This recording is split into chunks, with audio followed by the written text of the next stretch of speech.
en vous voyant vivre.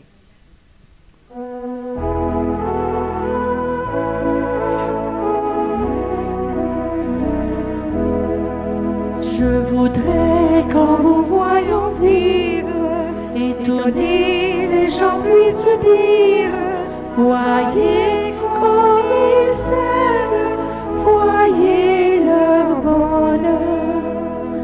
Il y ait dans votre langage plein d'amour et de vérité, qu'il soit clair, simple et sans embâche, qu'il soit beau comme un soir d'été. Soir d'été, je voudrais qu'en vous voyant vivre, étonner les gens puissent dire, voyez comme ils s'aiment, voyez leur bonheur. Et devant tout ce que vous faites, ils pourront voir les traits de Dieu. En voyant tout ce que vous faites, ils sauront qu'il est avec eux. Je voudrais qu'en vous voyant vivre, étonner les gens puissent dire, voyez comme ils s'aiment, voyez leur bonheur.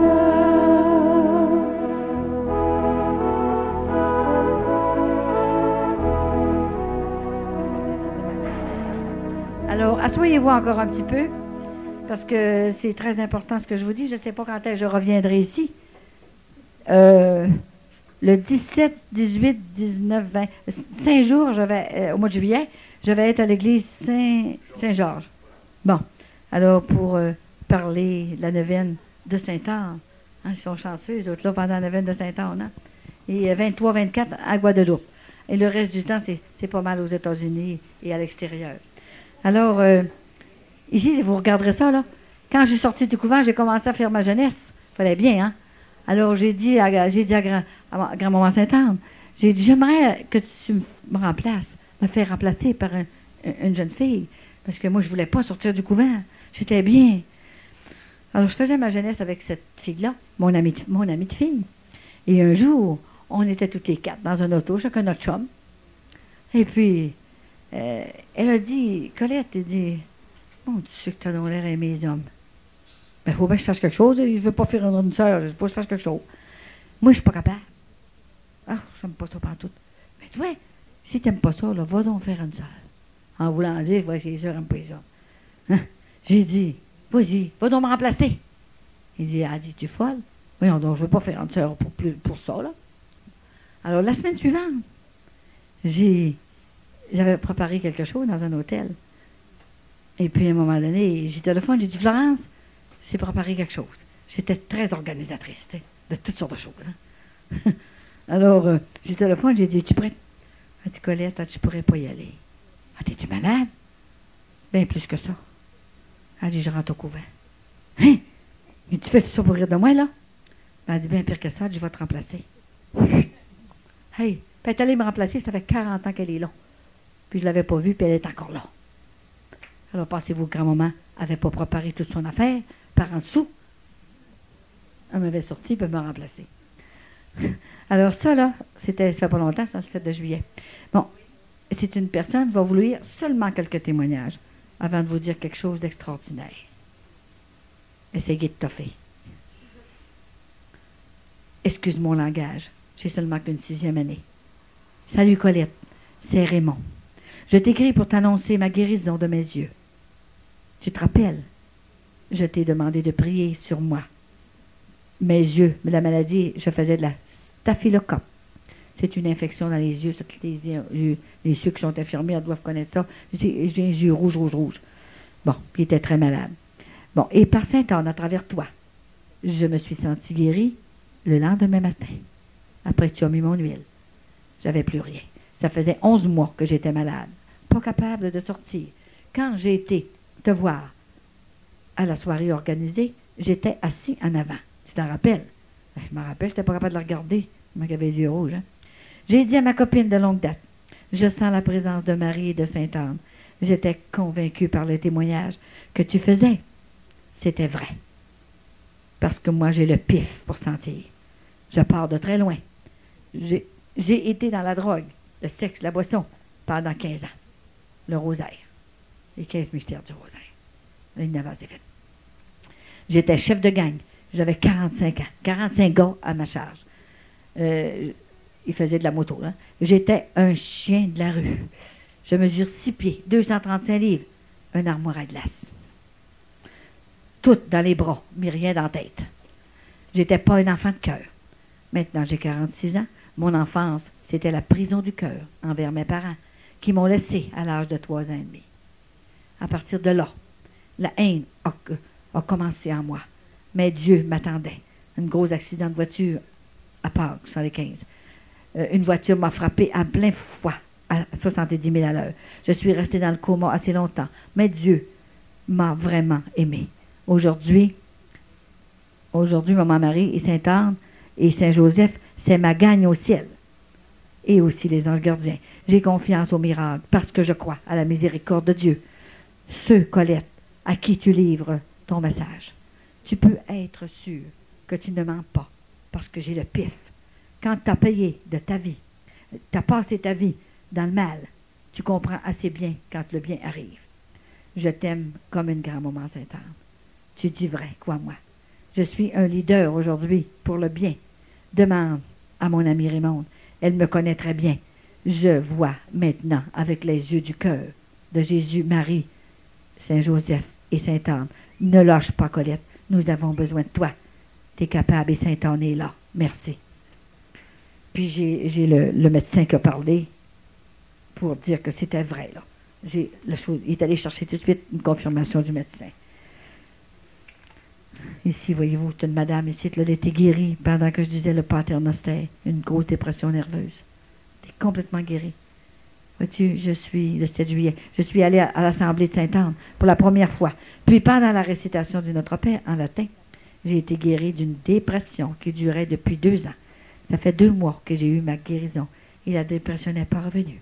J'en rends gloire au Seigneur, à Sainte-Anne et à la Sainte Vierge. Le monsieur avec le bras, là, regardez, avec la photo, il y a son témoignage. Juste un peu. Ici.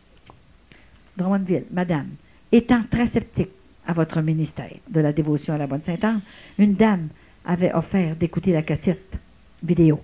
Et ça ne m'intéressait pas. Une dame de 80 ans l'apporta à mon épouse, sachant, elle, que j'étais très curieux.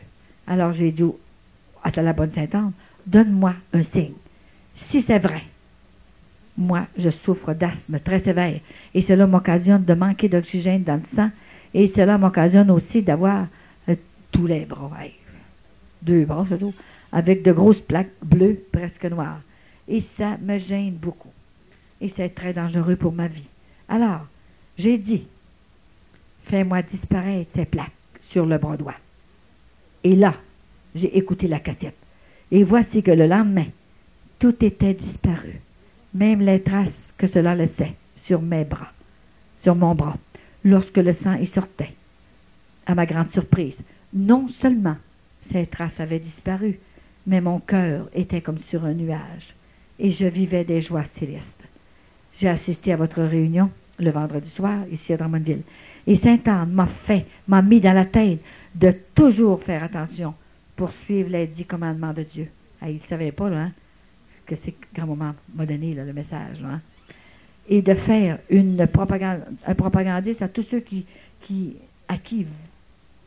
à qui veut entendre qu'il existe encore et qu'il est grand temps de se convertir. Merci, bonne Sainte-Anne, Maman Marie, Jésus, pour ce que tu accomplis en moi et dans ma famille. Et il m'envoie comme il part pour m'écrire, il a tourné ça de bord, là, le mercredi suivant. À ma grande surprise, mercredi matin, l'autre bord est comme neuf. Merci, et j'unis mes prières aux vôtres. C'est extraordinaire quand même qu'on ne voudrait pas croire, là. Il y a toujours bien un bout, là. Hein. Ici, là, je donnais une soirée de Saint-Anne à Lévis, à Saint-Romuald. Et la madame, elle vivait avec un autre homme, en adultère, comme Hérodiade. Exactement la même chose que Jean-Baptiste est allé lui dire, tu n'as pas le droit de vivre en adultère. Tu n'as pas le droit, c'est pas ta femme. Qu'est-ce qu'ils ont fait? Ils ont coupé le cou. Alors, imaginez-vous donc que moi, hein, j'ai dit que c'est qu'ils vont me couper, hein? Si je continue. C'est bon, en tout cas. Alors, je viens vous faire un témoignage. Lors de votre passage à l'école Saint-David le 16 janvier, durant votre soirée de Sainte-Anne, je vous écoutais. Et grand-maman Sainte-Anne est venue me toucher sur l'épaule droite avec sa main. Puis elle est venue chez nous pour me l'expliquer. Là, elle était avec son amie de femme. Comme ça de même. Après que j'ai eu prié, que je leur ai dit que grand-maman faisait le tour de vous autres. Là. Et puis, elle s'est détournée. Elle a demandé à la femme, qu'est-ce que c'est? Est-ce que je vous cache? Est-ce que... Hey, elle dit, je vous ai jamais touché, moi. Elle ne connaissait pas. Alors, c'est grand-maman elle-même. Elle va chercher ses petits-enfants. Hein? Depuis cette soirée, je veux me consacrer juste à Jésus. J'ai laissé mon chum. Je dis mon rosaire à tous les jours et je demande à maman Marie et grand-maman Sainte-Anne de me protéger et de faire tout ce que Jésus veut de moi. Merci, grand-maman Sainte-Anne, de vous être manifestée ce soir-là. Merci, Colette, je t'aime tellement. C'est tout le temps comme ça. Et la dernière, pour vous montrer que les jeunes, là, sont pas tous fous. Qu'on a des bons jeunes aussi. Il faut les aimer et puis il faut leur expliquer, leur faire confiance, mais leur dire la vérité, comme grand-maman m'a dit. La vérité. Qu'est-ce qui est péché, puis qu'est-ce qui n'est pas péché. Puis qu'est-ce qu'il faut faire pour aller au ciel. Je continue, chère Colette. J'ai eu la chance de visionner la vidéocassette de ton témoignage par l'entremise de Sœur Bruyère. Je tiens à te dire mes impressions, car je suis une jeune fille de 18 ans, et je crois que c'est toujours intéressant de voir ce qui se bouge dans le cœur des jeunes. Je veux te féliciter, car tu suis docilement le souffle de Sainte-Anne. Avec générosité, tu réponds à tout ce que notre grand-maman demande, et je sais que ce ne sont pas toujours des choses faciles. Tu fais sans doute beaucoup de sacrifices, mais tu reçois infiniment du ciel. Que de merveilles fait cette chère Sainte-Anne. Depuis que j'ai écouté ton histoire d'amour, je la prie avec une nouvelle ferveur, et je tente de la faire connaître et aimer dans mon milieu, aussi petit soit-il. C'est vrai que la bonne grand-maman Sainte-Anne est un peu oubliée, mais elle a pourtant tant de grâce à nous accorder. Ton témoignage a ravivé ma foi. Tu as rallumé une petite lampe qui s'était éteinte. Merci, continue. Ce n'est pas pour rien qu'elle t'a choisi. Tu es un bon instrument. Je demande à grand-maman Sainte-Anne de continuer d'agir en toi, afin que cela contribue peut-être un jour à relever un peu notre pauvre jeunesse, ignorante des choses de Dieu. J'espère que tu viendras chez Chicoutimi. Écoutez, c'est une jeune, ça, de 18 ans, alors j'en ai de tous les âges. Hein? Alors, je ne recommencerai pas comme hier soir, là. Ceux et celles qui voudront avoir le commencement, je vous ai expliqué qu'est-ce que vous avez à faire. Et les vidéos, bien, il y en a encore ici. C'est la dernière fois qu'on vend des vidéos. Ce n'est pas nous autres qui les vendent, mais qu'on les transporte parce qu'on n'a plus le temps maintenant. Le monsieur qui les fait, il a été guéri. Les trois vidéos ont été guéris, toutes les trois, les personnes. Et quand il viendra, il nous suivra, bien, il les vendra. Nous autres, on n'a plus le temps de ça. C'est pas une mission. Pour ça, moi, j'ai tout donné ça. Hein. Alors, je vais vous dire juste quelques mots. Tu vas le faire tout de suite, puis je continuerai après s'ils ne sont pas fatigués. Alors, mon mari va vous dire la façon que grand-maman Sainte-Anne est venue le chercher.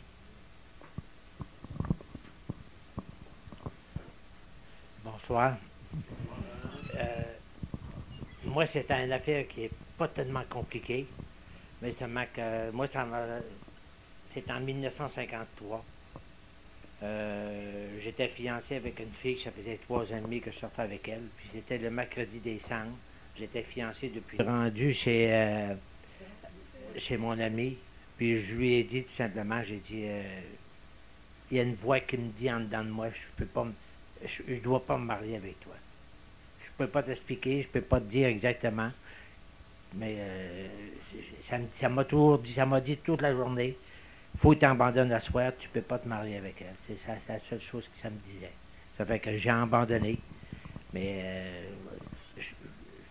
vous imaginez un peu quelle peine que ça a pu lui faire. On devait se marier le lundi de Pâques. Mon loyer était élevé, tout était préparé, les meubles étaient dedans, tout était prêt. Là, ça fait que là, son père, ben, il est venu, il m'a rencontré 2-3 jours après, puis il m'a dit ça, il dit, c'est bien de valeur, mais il dit, tu abandonnes le projet, tu vas payer pour les dépenses. Ça fait que j'ai payé pour ses dépenses. Fait que voulez-vous, j'avais pas le choix. Ça fait que là, c'était...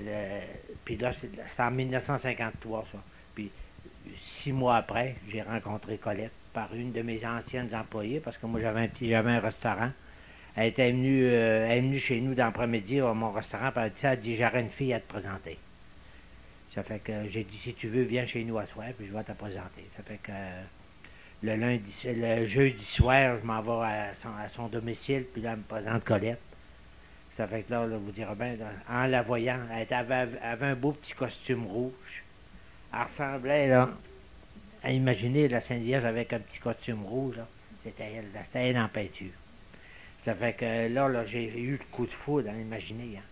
Ça fait que là, j'ai jasé avec elle. Puis là, quand j'ai appris qu'elle avait été chez religieuse, là, j'ai dit c'était exactement ce que je voulais. Parce que j'avais fait au moins 2 neuvaines, une à Notre-Dame du Sacré-Cœur, pour ça, une à Bonne-Sainte-Anne, pour trouver une bonne femme. Hein. Ça fait que là, j'ai dit, pour moi, j'ai dit, c'est elle. Fait que le lendemain soir, je m'en vais veiller, puis je la demande en mariage. Ça fait que là, elle n'a pas voulu me répondre tout de suite. Ça fait que ça, c'était le vendredi soir. Le samedi soir, elle me donne sa réponse. Elle dit, c'est très bien. Elle dit, on va se marier. Ça fait que, vois-tu, ça n'a pas été plus long que ça. Le 2 janvier, dans l'année suivante, on était mariés. Ça a pris 1 mois et demi, 45 jours à peu près. Ça fait que là, puis ça a été vraiment vite. Puis moi, étant donné que j'avais un restaurant, moi, j'avais pas de temps d'aller veiller de soir. J'étais prêt tous les jours. Ça fait que là, c'est pour ça. Puis moi, en réalité, là, j'ai été 25 ans restaurateur. Puis elle, c'est elle qui a élevé les enfants. C'est pour ça que des fois, elle me dit, hey, toi, t'as pas d'affaire à parler. C'est parce qu'elle avait raison, dans le fond, parce que j'étais jamais à la maison. J'étais à la maison pour faire des enfants, mais pour ça, je m'en allais. Ça fait que là,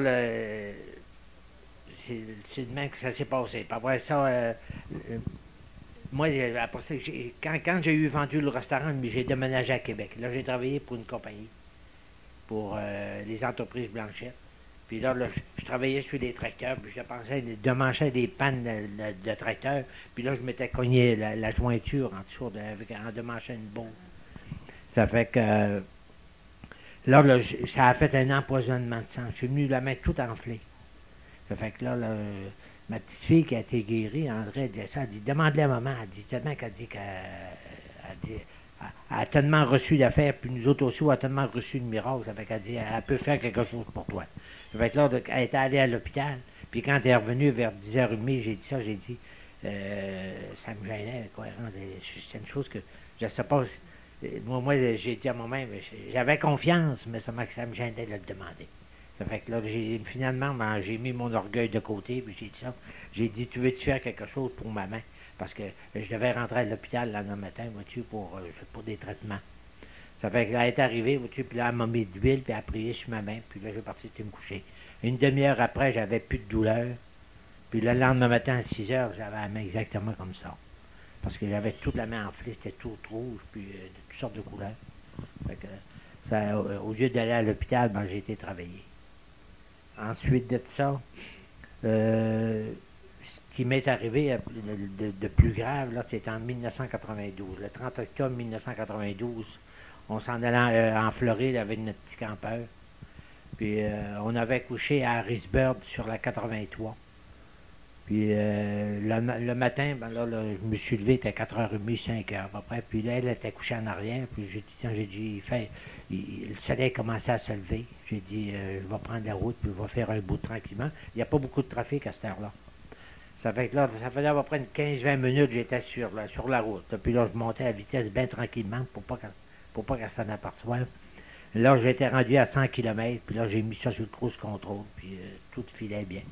À un moment donné, là, je me suis senti quasiment comme un mal de cœur.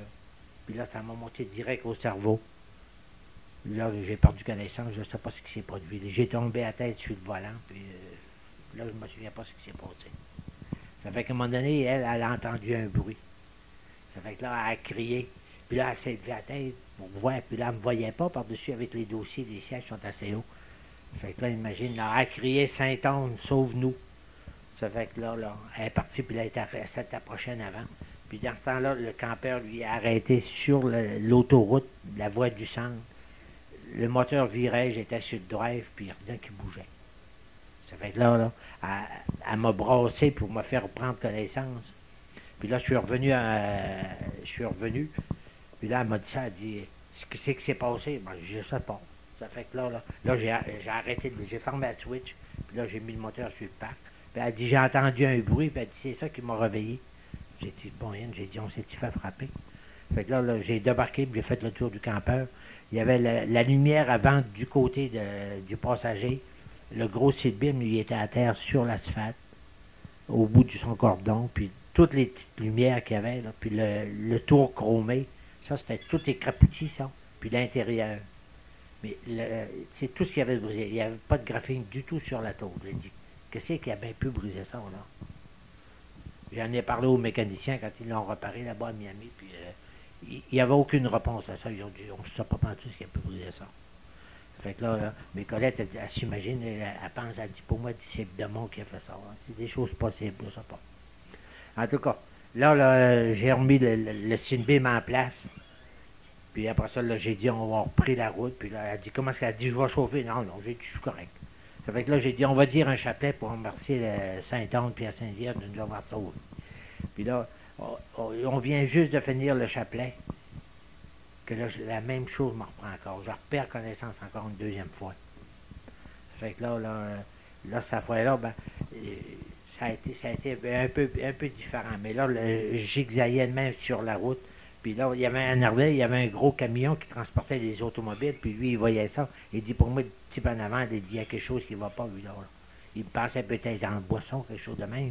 Ça fait que je le voyais de même sur la route. À un moment donné, le campeur s'est tassé le long du bord. Puis là, il y avait un garde-fou en grosse tôle. Là, j'ai frôlé le garde-fou. Puis j'ai arrêté à peu près 10 pieds avant que le garde-fou soit fini. Avant le précipice. Ça fait que là, Colette, elle essayait toujours de me faire prendre connaissance, puis elle ne réussissait pas. Puis j'ai dit, pourquoi est-ce que... Puis quand je suis revenu, j'ai dit, à cause de ne pas fermer la switch? Je dit, j'ai pas pensé à ça, moi. Ça fait que là, à un moment donné, vois-tu, là, ça a arrêté. Fait que le camionneur, lui, a arrêté son char, son camion, lui, est dans le milieu de la route, pour pas que les chars, encore des fois, qu'il y ait un accident. Fait que là, il est venu me sortir du chose, puis là, j'ai repris connaissance, j'étais dans ses bras. Fait que là, il me demande, il dit, are you okay? Yeah. J'ai dit, I'm okay. C'est là que j'ai repris connaissance, puis il m'avait tellement forcé une côte, là, vois-tu, là, en me prenant, là, je payais encore 160 livres, dans ce temps-là, c'était moins pesant qu'aujourd'hui, mais c'est là que je me sentais une douleur d'un côte, mais c'est à cause de la manière qu'il m'avait pris. Fait que c'est là, c'est là que je vois que la manière que Saint-Anne est venu me récupérer, parce que là, j'aurais pu traverser les médianes, puis aller frapper un automobile de l'autre côté ou frapper un pont, n'importe quoi. La grande majorité des accidents, c'est même que ça se fait. Hein. Là, je me dis qu'elle a été vraiment sauvée. Puis elle, Colette, a eu une locution intérieure un petit peu plus tard. Puis Saint-Anne lui dit à ça, elle dit, on te l'a sauvé, ton mari, pour qu'il fasse cette mission-là avec toi.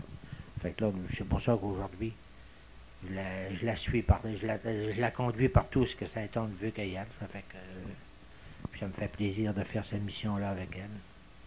Puis je me sens bien heureux dans cette mission-là. Franchement, on rencontre tellement des gens merveilleux, des gens qui sont dans la prière, à cœur ouvert. Puis c'est là qu'on voit qu'avec la prière, on oublie tous nos soucis puis nos tracas. Sans ça, sans la prière, il n'y a aucune possibilité de se sauver, autrement dit, ou d'être heureux dans la vie. C'est tout ce que je pouvais vous dire, tout ce que je peux vous dire. Je suis bien content, je suis bien heureux avec ma petite femme. Merci.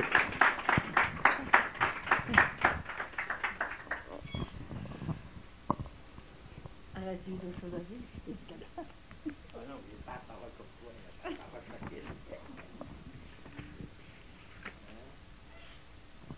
Alors, on continue encore un petit peu. Il est 9 heures. Je vais vous dire comment ça a commencé complètement, cette chose-là.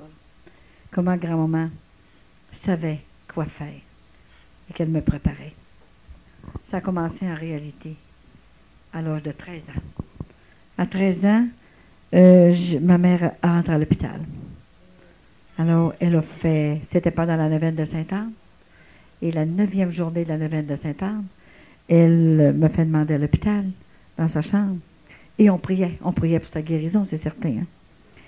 Et elle a dit, Colette, j'ai quelque chose à te dire. Elle a dit, je vais mourir aujourd'hui. Quand vous avez 13 ans, vous ne croyez pas ça. C'était un mercredi, la journée de Sainte-Anne, 1944. Alors, j'ai dit, maman, vous allez guérir, c'est impossible. Mais non, on vous soigne comme il faut. Puis c'est la dernière neuvaine de la journée. La dernière journée là, de la neuvaine, j'ai dit, voyons, vous allez guérir. Elle a dit, je vais mourir aujourd'hui. Bon. Avant de mourir, elle a dit, je vais te dire quelque chose. Quand tu as 13 ans, là, tu ne crois pas ça. Hein? Elle a dit, avant, j'ai 3 choses à te dire de très important. D'abord, tu vas rester avec ton père, tu vas l'écouter. Commence pas à courroyer, là. Faut que tu l'écoutes. Elle me connaissait, tu sais. Les jeunes nous ont démontré. Alors, la deuxième chose, elle a dit, quand tu marieras un gars qui ne prend pas de boisson, même s'il manque un bras, mais qui t'aimera. Parce que mon père, c'est un alcoolique. Moi, c'est ça que j'ai connu chez nous, là, les toiles baissées, puis le couteau par l'entour de la table, puis moi, j'étais dans l'escalier avec mon petit frère, puis on venait tout bleu, on voulait mourir de peur. Mon père arrivait à la maison, il défonçait les murs, tout. Il mesurait 6 pieds, 250 livres, là, il débâtissait tout. Alors, j'ai vu ma mère comme ça, tout le temps. J'ai été élevée comme ça. Puis, elle m'a dit ça sur le lit de la mort. Même s'il manque un bras, elle est morte à 52 ans de souffrance. Le cœur lui a fendu en 2. C'était trop tard. Mais elle l'avait converti 2 ans avant de mourir par... elle avait quêté, tellement pauvre qu'elle avait quêté par les maisons, les magasins, 25 $. Pour elle, c'était une fortune pour envoyer au frère André. Puis voyez-vous, j'ai la même mission que le frère André. Et Saint-Joseph l'avait guéri. 2 ans avant de mourir, mais c'était trop tard. Elle a eu 2 ans de bonheur. Elle a perdu 10 enfants, parce que, avec l'alcoolique. Et mon frère a 2 ans plus que moi, et moi, je suis arrivée. Elle avait 40 ans. Il ne fallait pas que je meure, hein, j'avais une mission à faire. C'est ça. Et puis, elle a dit la 3e chose. Elle a dit, quand tu seras mal pris, tu auras des problèmes, là, et que ça ira mal. Elle a dit, crie fort, fort, à la bonne Sainte-Anne. Puis elle va t'accorder tout ce que tu veux. Ça m'a resté dans l'oreille. Ça, j'ai gardé ça là. Je la connaissais, mais comme ça, tu sais, pas plus qu'un autre, là. Elle m'en parlait de temps en temps, mais pas plus que ça. Moi, maman, je l'ai connue. Tu sais, quand t'es jeune, tu joues dehors, puis elle soigne de moi, puis c'est tout, hein. Alors, imaginez-vous donc, on est allé à la messe le soir. Il y avait une messe de minuit à Chicoutimi-Nord. Je fais la messe là. Et on arrête en passant. Puis c'est vrai. Elle était décédée. Son pèlerinage sur la terre était fini. Alors, moi, j'étais révoltée. Parce que j'étais sûre qu'elle allait guérir. Pour vous dire qu'on n'est pas toujours exaucé comme on veut, hein. Pas la façon. Mais il fallait que je passe par là. C'est là que j'ai vu plus tard, là, la main de Dieu. Et à un moment donné, là, je restais avec mon père. Et là, mon père savait plus ce que j'allais. J'entrais plus le soir. Là, puis j'avais presque 14 ans. 15 ans, presque 15 ans. Et puis à un moment donné, il arrive une religieuse à la maison, une sœur Antonienne, Mère Marie du Divin Cœur. C'est oui. Ça y prenait le Divin Cœur pour m'emmener. Et elle passait pour une affiliation quelconque de la communauté. Fait que mon père, il dit, j'ai pas d'argent. Mais il dit, j'ai un enfant à vous donner. Si vous voulez avoir un enfant, moi je peux. Mais elle dit, on prend pas d'enfant, là. Mais est-ce que je vais la mettre? Il dit, faut que vous la preniez, elle va se perdre. Je la vois plus. Fait que là, je me rappelle. Mettez-vous une petite fille de 13 ans, là, que son père la donne, dans une communauté religieuse. J'avais une petite valise, une petite paire de chocolat, puis une petite robe noire. Je suis partie avec la sœur. J'entrais au couvent comme ça, mais pas religieuse, là, j'étais avec eux autres pour qu'ils soient de moi. Et l'année suivante, quand j'ai eu mes 15 ans, comme la petite Thérèse, l'enfant Jésus, je suis entrée au couvent. Et j'étais 5 ans avec eux autres. J'ai fait mes vœux. J'étais dans le paradis, tellement que c'était beau, sous le nom de Sœur Saint-Michel-Archange. Et un soir, j'avais 20 ans. À un moment donné, j'étais couchée dans ma cellule, et la lumière s'allume toute seule avec une chaîne comme ça. J'ai dit, voyons, qu'est-ce qui allume la lumière? Alors quand j'ai vu ça, j'ai fermé la chaîne, et je me suis cachée. Et tout à coup, c'est la première fois que j'ai entendu grand-maman. la pointe Saint-Anne. Elle a commencé à me parler, j'avais 20 ans. Alors, elle m'a parlé, elle a dit, il faut que tu sortes du couvent. Tu as une mission à remplir. Là, je n'ai pas compris rien. Je suis cachée par-dessus la tête. Puis j'ai dit, je suis fatiguée. J'ai fait une grosse journée aujourd'hui, je suis folle. J'entends des voix. Alors, je ne me suis pas occupée de ça. 1 heure après, la lumière se rallume encore avec une chaîne. Et là, elle a dit, lève-toi. Viens voir. Viens voir sur le boulevard. Viens voir comme il y a des âmes qui se perdent. Il faut que tu ailles sauver des âmes. Ben oui, mais va en sauver pareil au couvent. Tu ne peux pas faire cette mission-là au couvent. Il faut que tu sortes. Mais il me manquait 3 mois pour faire mes vœux perpétuels. J'avais même mon anneau, j'étais toute prête. Je ne peux pas sortir, moi. Alors, j'ai été me recoucher et je me suis recachée. Et vers minuit, je ne dormais pas encore. Alors, j'ai été voir ma petite mère, qui est sa photo, là. À 82 ans, elle n'était pas morte. Je pense qu'elle m'attendait pour aller lui présenter mon mari l'année passée. Et elle a dit c'est peut-être une tentation du démon. Alors, j'ai eu tellement peur. J'ai pas retourné dans ma cellule. J'ai couché là à côté de son bureau. Et toute la semaine après, ça me disait, faut que tu sortes, tu as d'autres choses à faire. C'est plus dur de sortir que d'entrer. J'ai trouvé ça plus dur de sortir. Alors, j'ai sorti en fin de compte. Il fallait que ça se fasse comme ça. Et j'ai fait ma jeunesse. Et j'ai connu des garçons. J'étais beaucoup, beaucoup de jeunesse. Et à un moment donné, j'ai connu un homme. Et c'était un professeur, un directeur d'école. J'ai sorti avec lui. 1 an et demi. Et il a dit, on va se marier. Ah, OK. On se met comme des fous, là, le grand A, comme on dit, là. Lui aussi, moi aussi. Alors, un soir, il arrive à la maison, en retard. J'ai dit, est-ce que tu te viens? Il était 9 heures. C'était tard dans ce temps-là, 9 heures. Ben là, il dit, j'étais avec mes chums. Il dit, j'ai été prendre quelques bières avec mes chums, là. J'ai dit, es-tu sûr que tu n'as pas pris la caisse? Comme ça de même. Alors, bon, non, il t'a peur pour ordonner. Voyons donc. Il t'a peur de ça. J'ai dit, oui, j'ai peur de ça. J'ai vu rien que de ça quand j'étais petite. J'ai tellement... après ça, il dit, bon, voyons donc. Il dit, moi, devant une bouteille de bière, là, il dit, je tremble. Ah oui? Une phrase de trop, mon gars. Tu vas trembler tout seul. J'ai assez tremblé quand j'étais petite que je ne tremblerai pas avec toi. Je me pilais sur le cœur, je l'aimais comme une folle. J'aurais pu tout lui donner. Mais dans ce temps-là, on ne se donnait pas. On se retenait, comme on dit. Hein? C'était pas à moi. On aimait Jésus. Alors, je l'ai laissé. J'ai dit, je vais te donner un congé d'1 mois pour te corriger. Pendant ce temps-là, ben, j'ai dit, écoute, je ne suis pas pour m'enterrer. J'ai sorti avec d'autres gars. Et, à un moment donné, comme mon mari vous a dit, là, une de mes cousines a dit, voyons, elle dit, je vais te présenter un garçon. Je le connais, puis tu vois. Oh, j'ai dit, j'en veux plus. J'ai dit, non, je ne serai plus capable d'aimer. J'en avais connu d'autres entre ce temps-là, puis je n'étais plus capable d'aimer. Parce que j'aimais trop d'autres encore, hein. J'ai dit, je vais leur prendre. Un bonsoir. Avant de connaître mon mari, j'étais voir mon père dans la cuisine. J'ai dit, papa, j'ai de la peine. J'ai dit, je pense que je vais leur prendre. Oh, je vais tellement l'aimer, là. Puis je vais tellement lui en donner, là. Tout ce qu'il a besoin, là, hein.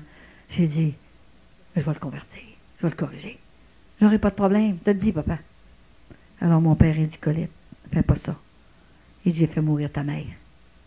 Il dit, veux-tu faire la même chose? Il y en a d'autres garçons. Tu vas te consoler. T'es mieux de faire une peine d'amour.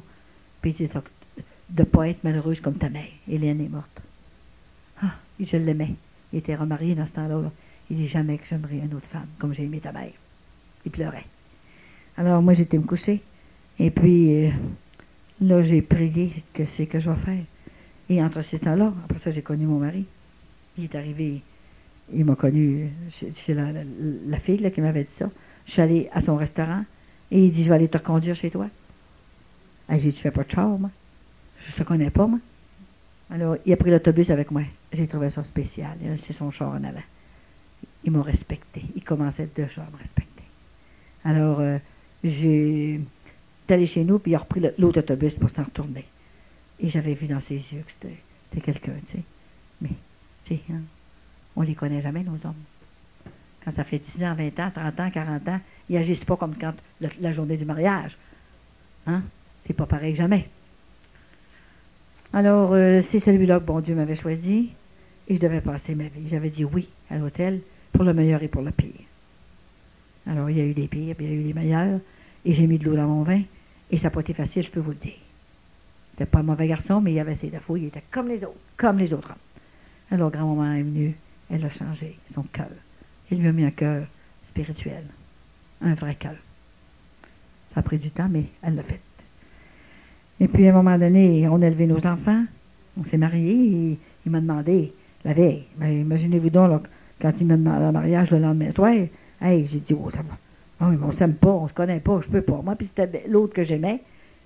Alors, je me suis couchée et j'ai pas dormi la nuit. J'ai à genoux, couché, debout. J'étais folle. J'ai dit, que je vais faire? Alors, je n'ai pas crié à Sainte-Anne.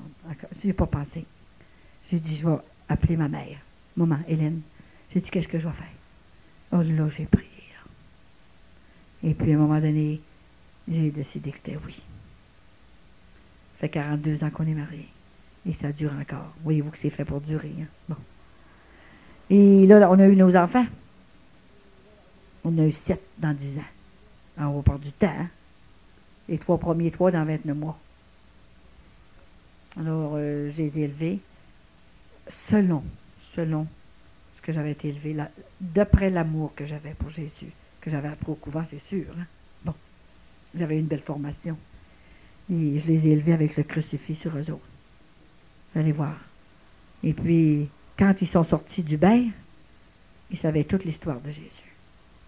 Pourquoi? Qui était venu sur la terre pour nous sauver. Alors, j'étais toujours avec eux autres, je les élevais comme il faut, je n'avais pas besoin de travailler à l'extérieur, c'est sûr. Ils étaient là. On n'avait pas d'argent, mais c'était rien. J'élevais mes enfants. Et ils ont grandi, comme les autres. Et ils ont vu, eux autres, là. Ils ont vu toutes les guérisons que j'avais, là.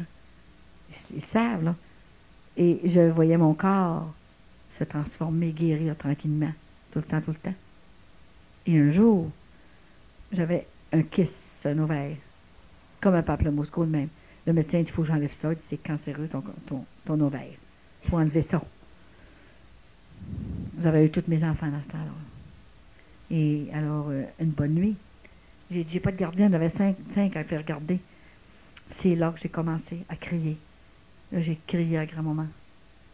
J'ai dit, veux-tu venir m'opérer, grand-maman? J'ai pas le temps. Je peux pas. J'ai pas de gardienne pour aller à l'hôpital.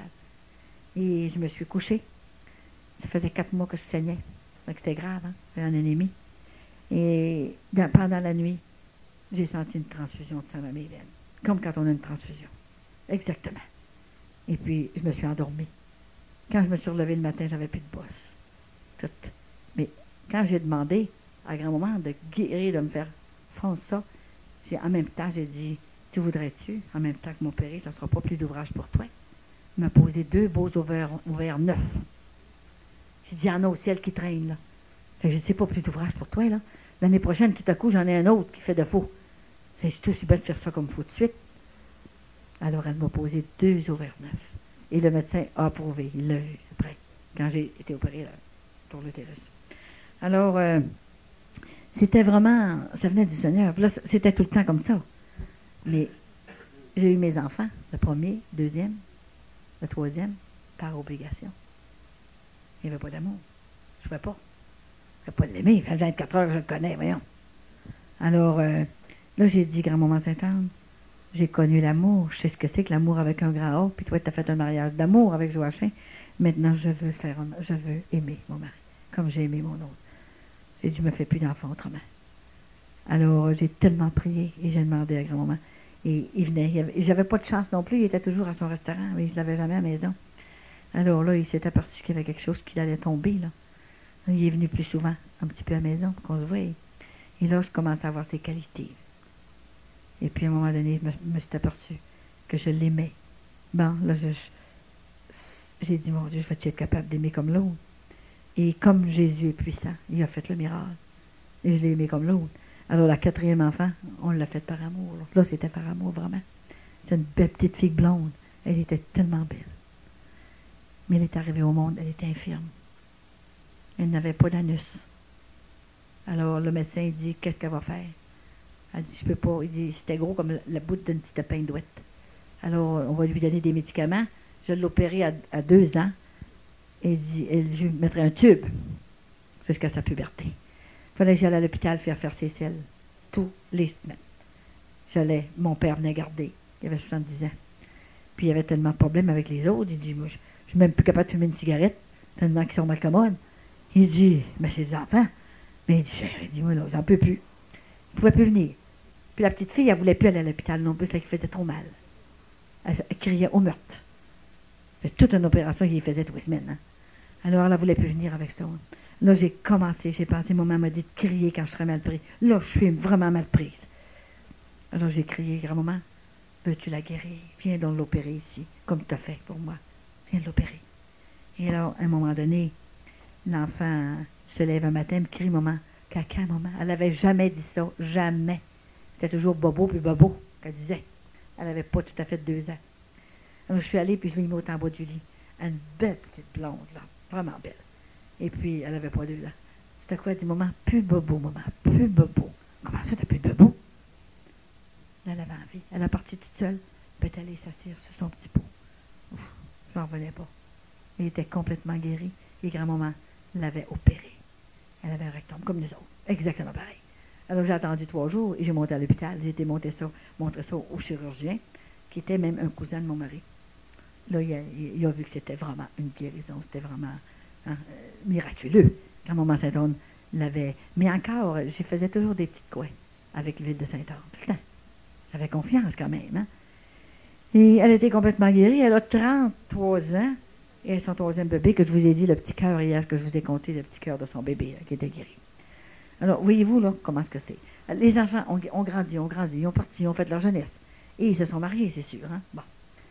Il y en a un, il fallait que je passe partout pour comprendre mes frères et mes sœurs. Absolument. Toutes les épreuves. Alors, le 3e, Claude, lui, il dit, maman, je m'en vais. Comment ça, tu t'en vas? T'as pas encore 18 ans. Il dit, il y a trop de monde chez nous. Il y a trop d'enfants. Moi, il dit, je m'en vais. Je veux voler de mes propres ailes. Alors, j'ai dit, fais attention, mon gars. Tu peux te casser les ailes. C'est bien chez toi, puis tu ne sais pas. Alors, il s'en va. Il se loue une chambre. Et puis, comme de raison, le pire est arrivé. Hein? Il n'était pas à la maison. Il a connu une fille. Et il est resté avec la fille. Pendant 4 ans, il venait à la maison. Il ne me le disait pas. Comment ça va, Claude? Oh ben. Ah bon, c'est que tu fais. Il ne me le disait pas. À un moment donné, il est venu à la maison. J'ai dit, Claude, un beau garçon comme toi, j'ai dit, je ne me fais pas croire que tu n'as pas de blonde. Alors, il était beau comme un cœur. C'est vieux, un grand gars. Ben là, il dit, ouais, j'ai une blonde. Et j'ai dit, quelle sorte de blonde que tu as là? Dis-moi le donc. Bon. Il dit, je reste avec. Tu restes avec? Là, j'ai élevé comme une balle. J'ai dit, est-ce que c'est comme ça que je t'ai élevé? Je t'ai élevé avec les commandements de Dieu, mon petit gars. C'est pas comme ça que tu dois faire. Bon, il m'a dit, il n'y a plus de péché. Toutes mes amis font ça. Ah oui? Mais laisse-la faire. Toi, je ne veux pas que tu le fasses. Alors, là, je parlais. Chaque fois qu'il venait à la maison, je parlais. J'ai dit, Claude, je t'aime. Comme les autres enfants. C'est ton péché que j'aime pas. Jésus, il nous aime tous de la même façon. Mais il n'aime pas le péché. Il ne peut pas aimer le péché. Il faudrait qu'il aimera le diable. Ça ne marche pas, cette affaire-là. J'ai dit, je t'avais tout expliqué. Je t'ai très bien élevé exactement comme les autres. J'ai dit, pourquoi tu fais ça? Ben, il dit, on paye le loyer ensemble. Écoute-moi, cher. As-tu 2 chambres? Oh oui, on a 2 chambres. Je fais bien ça. Ouais. Alors là, il était 1 mois sans venir. Il ne voulait plus venir à la maison. Tout à coup, le 10 octobre 84, grand-maman Sainte-Anne me parle. Parce que là, je ne vous ai pas compté là, depuis ce temps-là comme parlait. Là, hein? Et Jésus aussi, et maman Marie aussi. Mais ça, je ne l'ai jamais dit. Hein? Je n'ai pas le temps de dire ça. Alors, à un moment donné, le 10 octobre, elle a dit, Colette, ta mission va commencer sous peu. Il faut que ton Claude se convertisse complètement. Ou il aura un accident de voiture. Oh. Dis-lui. Elle m'a tout dit que c'est quoi lui dire, là. Et puis, qu'il a la miséricorde de Dieu. Mais il ne mourra pas dans son accident parce que j'ai trop besoin de toi. Ça te fait trop de peine. Il se convertira sur le lit de la mort. Sur le lit de l'hôpital. Mais il va revenir. S'il ne se convertit pas, alors, j'ai dit, viens plus à la maison. Alors, elle a dit, je vais te l'envoyer demain. C'était le 10 octobre. Alors, le lendemain, moi, j'ai fait mon ménage. Et dans l'après-midi, à 1h, tout à coup, je vois mon beau grand garçon dans la porte qui arrivait. Chez elle-même. Je ne suis pas capable de dire. Ça fait un mois que je ne l'ai pas vu, c'est pas petit. Puis, je veux le garder à la maison. Je ne dirais pas certain parce qu'il ne reviendra plus encore un mois. Oh non, il faut ce qu'il voudra. Il se perdra, il faut ce qu'il voudra. Je veux le garder. J'étais lâche. Alors, il est venu à la maison. J'ai commencé à lui parler un petit peu. Comment ça va? Puis, il était cuisinier dans un grand restaurant. J'ai dit, Claude, tu te rappelles-tu quand maman était guérie, ma paralysie faciale dans l'église, tu étais avec moi, tu avais 13 ans. Tu étais un enfant du bon Dieu. Tu l'es encore un enfant du bon Dieu. Et là, tu appartiens au diable. Voyons donc, mais. J'ai dit, c'est que tu dirais, toi, que je laisserais ton père, hein, puis je m'en irais avec un autre homme. Ben, toi, il dit, ça serait grave, oui. Parce qu'il dit, oh, t'es bien trop vieille, ça va de bon sens. Tu peux pas faire ça. C'est le même péché que l'autre. J'ai dit, Sainte-Anne m'a parlé, là, pour toi. Si tu te convertis pas, je me rappelle, il y avait 2 mains comme ça. Là. Puis là, les larmes coulaient, là, ici, là. Que je lui disais, j'ai dit, Claude, si tu te convertis pas, tu vas avoir un accident d'automobile. Tu mourras pas parce que j'aurais trop de peine. Mais j'ai dit, il faut que tu te convertisses. Tu vas aller voir un prêtre. Il faut absolument que tu reviennes à Jésus. Puis là, il pleurait. J'ai dit, je t'aime. Mais si tu continues dans cette voie, tu peux avoir un accident et tu ne seras pas avec maman au ciel. J'ai dit, Claude, l'éternité, c'est long. C'est pas rien qu'une fin de semaine pour avoir un petit plaisir de rien, de quelques minutes. Tu risques de perdre ton éternité. Alors, il s'est retourné. À un moment donné, c'était le 10 octobre. Et le 15 décembre, j'avais la statue pèlerine de la Vierge que j'ai mis, que je recevais pour une semaine. J'ai mis ma statue de Sainte-Anne, miraculeuse, à côté. Là, j'ai dit les deux, la mère et la grand-mère, j'ai dit, c'est mes 2 avocates, vous allez me donner la grâce que Claude se marie. Ou qu'il laisse sa fille, un des deux, je ne veux plus qu'il vive dans le péché. À un moment donné, comme je priais, au bout d'une semaine, on faisait le chapelet à genoux tous les soirs, et j'avais pas ma grâce. La femme est venue chercher la statue, j'ai pas ouvert la porte, j'ai dit, vous ne l'aurez pas. J'ai pas eu ma faveur, j'ai dit, vous n'aurez pas la statue. Elle était fâchée, déranger toutes les autres qui attendent après la statue, ça ne me fait rien. Rien qu'à me donner ce que je voulais demander. C'était grave, ce que je voulais demander, c'était pire que le cancer. Il y avait le cancer de l'âme. Imaginez-vous donc, c'était bien plus important que le cancer du corps. Alors, à un moment donné, moi, j'ai dit, le 15 décembre, le 2 janvier, c'était mon anniversaire de mariage. Ça faisait 30 ans que j'étais mariée. Alors, j'ai dit, grand-maman, tu me donnes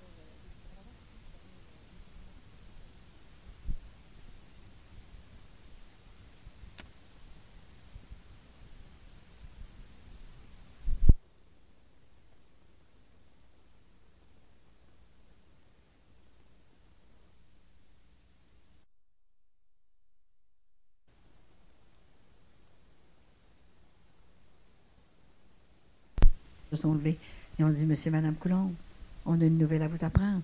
On a décidé de nous marier. Alors, moi, j'ai échappé la coupe à terre. Le vin. C'est pas possible. J'ai dit, les enfants, on ne mange plus. On ne peut plus manger. Là, j'ai dit, il y en a un qui vient de ressusciter. On ne peut plus manger. Il faut aller remercier la Vierge Marie puis grand-maman Sainte-Anne. À genoux, on va dire le chapelet. Méditer à genoux. Alors, il avait faim. Il était déjà à table. Hein? Mais ça, il dit, c'est pas de bon sens. Voyons donc, il dit, on va manger, puis on le dira après. J'ai dit, oui, t'as toi. Assieds-toi dans une chaise, tu n'as jamais rien fait. Tu m'as jamais aidé à élever les enfants, tu avais peur de leur dire. Tu m'as tout laissé ça dans les mains. Master, tu répondras, puis c'est tout ce que je te demande. Alors, on s'est tous mis à genoux, et j'ai dit le chapelet méditer, et quand je me suis retournée, les enfants pleuraient tous. J'ai dit, maintenant, on va manger. Puis là, j'ai dit, savez-vous quand est-ce qu'il s'est marié? Il s'est marié le 7 de décembre, la journée, c'était le 7 parce que c'était un dimanche, là, la journée de l'Immaculée Conception. C'est incroyable comment est-ce que c'est comment est-ce que Dieu est miséricordieux. Hein? Ils ont 2 petits-enfants, 2 belles petites filles, puis ils pratiquent maintenant toute la gang. Et ça a continué comme ça. Il y en aurait pour 5 soirées, peut-être 7 soirées. Grand-maman m'a dit, je ne manquerai jamais de rien. Et c'est vrai ce qu'elle fait. Et la santé, la capacité, c'est pas facile. Ça fait, je réponds à mes lettres, là. J'ai reçu depuis le mois d'août 450 lettres. Je réponds jusqu'à 3 heures du matin. Hey, c'est du stock, ça. Hein? Et puis, je suis jamais fatiguée. Je me couche à 3 heures, je me lève le matin en pleine forme. Là, ça fait une semaine, je suis en conférence de même tous les soirs. Et tous les après-midi que je reçois le monde du matin au soir. Pensez-vous que ça vient de moi, ça? Je tomberai à terre, moi, si ça venait rien que de moi. J'ai tout de même 65 ans. Il y a des conversions. Il y a des guérisons. Vous avez vu comment il y en a, là, je ne peux même pas toutes les dire. C'est plein de conversions, de guérisons. Il y en a encore des miracles, je vous le dis. Il s'agit d'aimer et de se laisser aimer et de faire notre devoir d'État jusqu'au bout. Aller même jusqu'au martyr. C'est ça que Jésus nous demande. Il faut faire ça. Alors, je vais... mon Dieu. On va faire la prière. Et, tu l'as-tu passé, la prière, Vincent? La prière que... Passe la prière, c'est important de passer la prière. T'étais-tu ankylosé aussi, toi, quand même? Non, je l'ai faite hier. Là, c'est celle-là que je fais, là. Il faut que je fasse celle-là, OK? Alors, dimanche aussi, là, j'étais à Saint-Nicolas. Et il y a une madame qui avait acheté une vidéo. Et puis, elle m'a marqué ça, là. Elle dit, je m'apprêtais à écouter la vidéo que j'ai achetée de Sainte-Anne. Et j'hésitais parce que je craignais de céder à la curiosité. Rien. Et voilà qu'un parfum très doux remplit l'atmosphère pendant qu'elle écoutait la vidéo. Alors, comme vous voyez que ça vient du ciel, tout ça, je peux vous dire que je me suis posé des sérieuses questions. D'ailleurs, je me suis obstinée avec Grand-Maman Sainte-Anne. Je ne veux pas faire ça. Je veux rester chez moi. Et puis, tant que je ne l'ai pas vu, j'ai attendu. Et ils ont décidé de venir. Hein. Ils sont venus 3, comme je vous ai dit hier. Je vous assure que c'est une mission comme ça.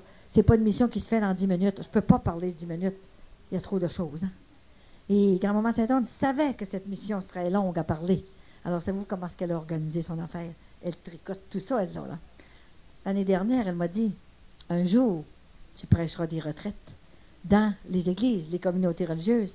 Et les retraites, on a plus le temps de parler, hein? Bon, pendant 3-4 jours, hein? Et puis, dans les maisons de retraite. Là, je l'ai regardé comme il faut, là. Puis, j'ai failli lui dire, es-tu folle? Parce que ça n'a pas de bon sens. C'est les prêtres, c'est pas pour moi, ça. Et puis, imaginez-vous donc que ça a commencé l'année passée. Et depuis ce temps-là, ça continue.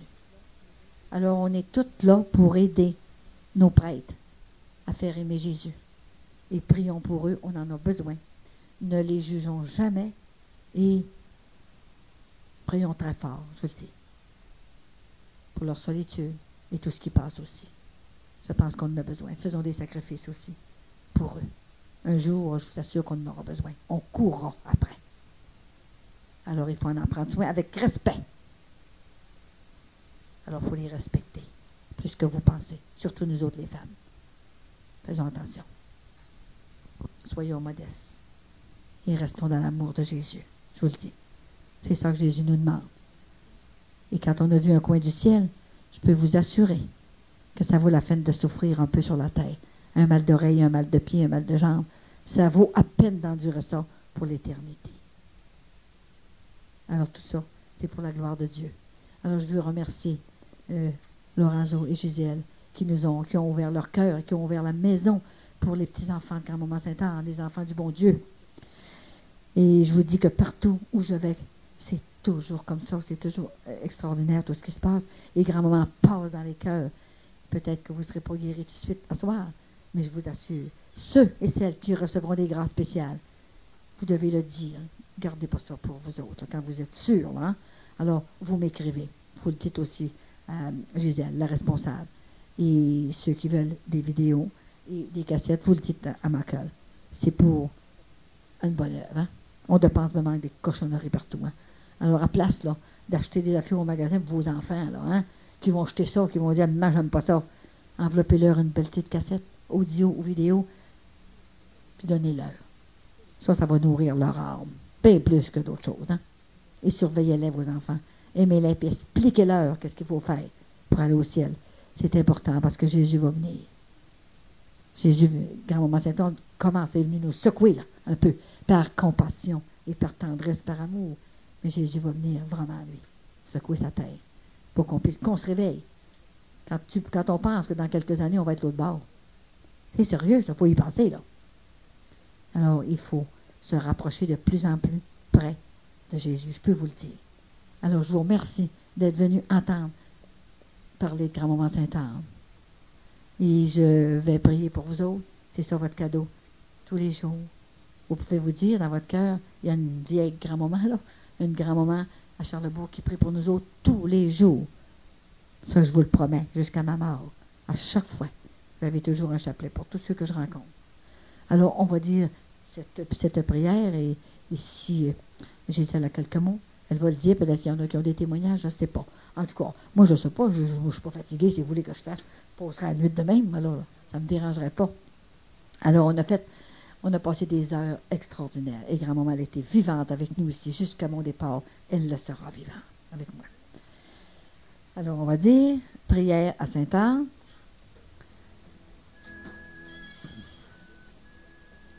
Vous savez que c'est la prière, ça qu'elle m'a donnée en 1983, le 26 juillet, quand elle m'a dit « Est-ce que tu veux faire cette mission pour moi? » J'ai dit non, j'ai refusé. Alors, lève-toi. Et sur la pression de ma main, elle m'a fait écrire cette prière. Elle dit « Un jour, tu t'en serviras. » Et 7 ans après, je l'avais serrée dans le tiroir. Je m'en sers maintenant. Puis il y a des guérisons avec ça. Même tellement là, de conversion de guérison, et que j'ai, par cette prière, j'ai reçu le secrétaire du nonce apostolique de Rome. Parce qu'il a trouvé que la prière était évangélique. Il est venu me rencontrer, se faire mettre de l'huile. C'est quelque chose, vous savez. Alors, prière à Sainte-Anne. Sainte-Anne, maintenant que je t'ai fait connaître et aimer davantage, nous avons rempli les conditions pour nos demandes. Sainte-Anne, je t'en supplie, visite les cœurs des gens ici présents et ceux qu'on aime. Avec toute ta tendresse, guéris les blessures du passé, guéris les cœurs, guéris les corps, donne du travail à ceux qui t'en demandent. Visite les couples en difficulté, montre-leur à pardonner, à se sacrifier l'un pour l'autre, à porter leur croix dans la joie, comme Jésus nous l'a dit dans son évangile. Si vous voulez me suivre, portez votre croix tous les jours. Sainte-Anne, fais-leur rencontrer une personne ressource. Le peuple a soif de foi, d'espérance et d'amour. Toi, Seigneur, qui connais si bien ta grand-mère, tu pourrais la rencontrer.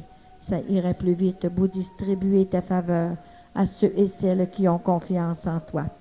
Je sais que le 26 juillet, elle doit être débordée de demandes de toutes sortes.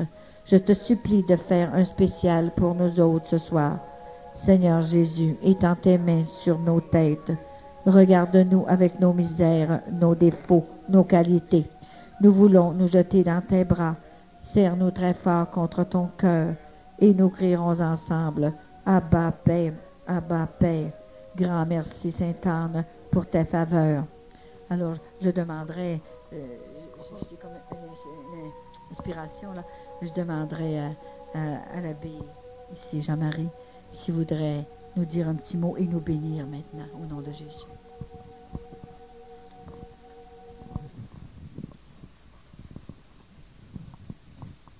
Je remercie beaucoup le Seigneur de nous avoir donné l'occasion d'animer notre cœur par cette dévotion à Sainte-Anne. Cette dévotion à Sainte-Anne que nous voyons de façon vivante dans Mme Colette. Je dois vous dire que dans notre famille, nous avons été favorisés aussi par une guérison de Sainte-Anne. Ma sœur Edith avait 3 ans. C'est celle qui demeure à la maison. Elle avait 3 ans, puis elle ne marchait pas. Puis mon père et ma mère priaient Sainte-Anne, puis mes grands-parents, puis les voisins, pour qu'elle soit guérie. Puis après la neuvaine, mon père, qui était camionneur dans le temps, est descendu à Sainte-Anne pour faire un pèlerinage en camion dans le temps.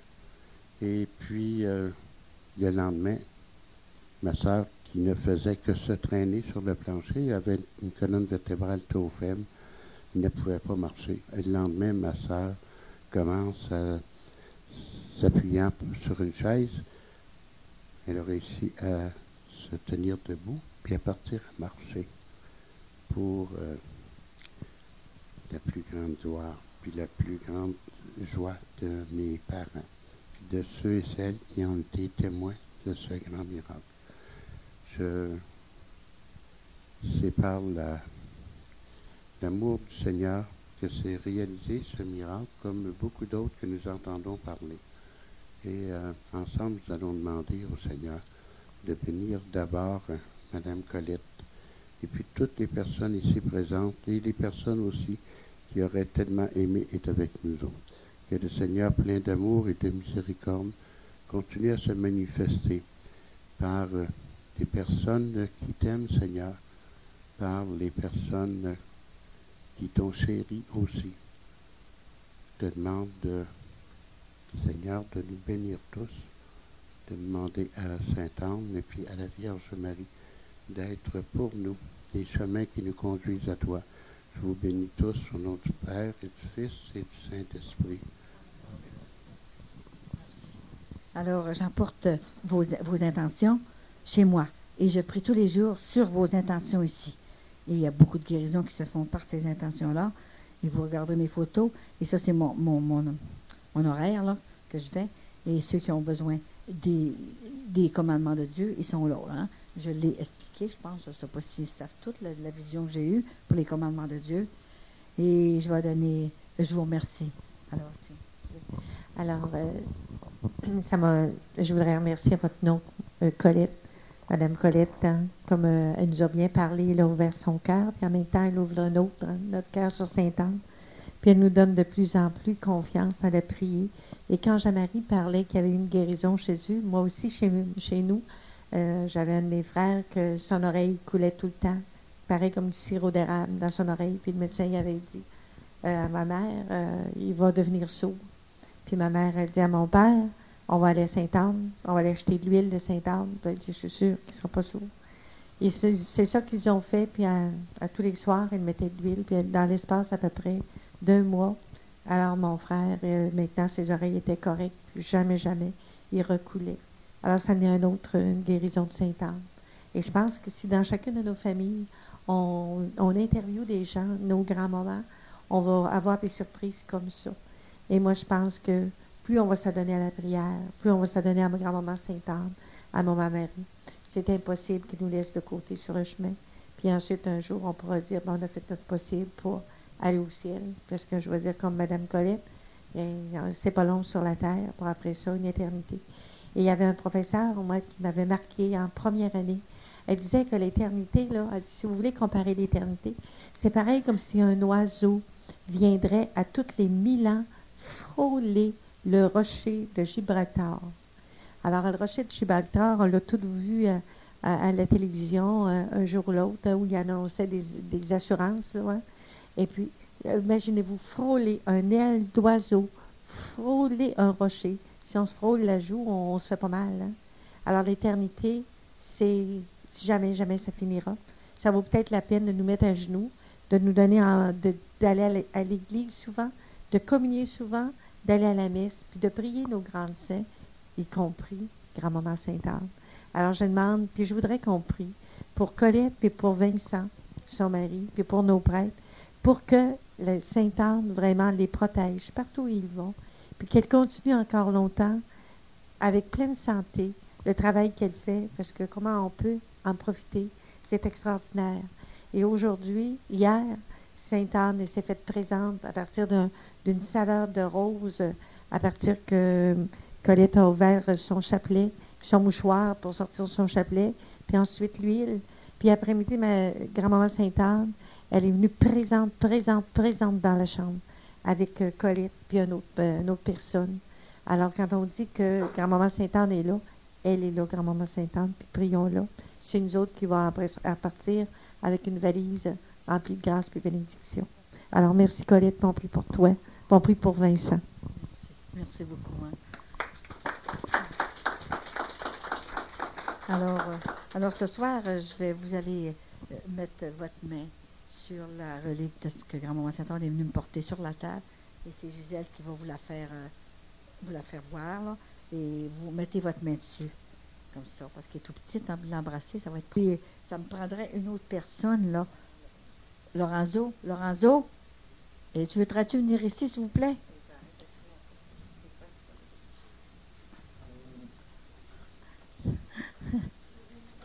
Alors, regarde, je voudrais que tu donnerais une médaille à chaque personne après que j'aurai passé. Tu sais, moi, je vais me mettre ici, là. Elle va faire mettre la main sur ça, puis toi, tu donneras une médaille à chaque personne, hein, avant que je parte. Alors, j'ai mon huile. Je vais me mettre au bord, moi, on va me mettre là, peut-être. Ils vont faire le tour comme ça, là.